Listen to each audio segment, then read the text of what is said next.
இல்லை இட்லி தோசைக்கு சூப்பரான சட்னி ஒன்று பார்க்கலாம். அதுக்கு முதல்ல நாம பச்சை மிளகாய் போடலாம். தேவையான பச்சை மிளகாய் போட்டாச்சு. பூண்டு பற்கரை சேர்க்கலாம், இஞ்சி சேர்த்துக்கலாம், சின்ன வெங்காயம் சேர்த்துக்கலாம், தேவையான அளவு கல் உப்பு.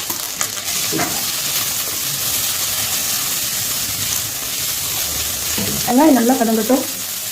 வெங்காயம் நல்லா வதங்கிடுச்சு. இப்போ தக்காளி சேர்த்துக்கலாம்.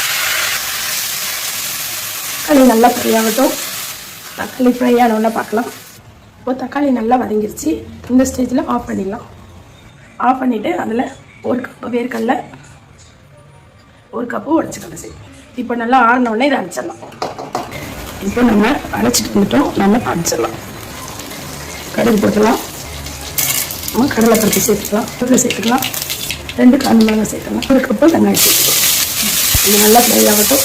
இப்படி தாளித்து போடும்போது ரொம்ப டேஸ்ட்டாக இருக்கும் சட்னி. நல்லா வெங்காயம் வதங்கிடுச்சு.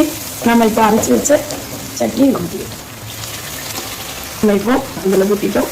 இதை இப்படியே ஒரு 5 நிமிஷம் நீங்கள் அடுப்பில் வச்சு அப்படியே இறக்கிட்டிங்கன்னா சூப்பரான சட்னி, ஹெல்தியான சட்னி இருக்குது. A few moments later.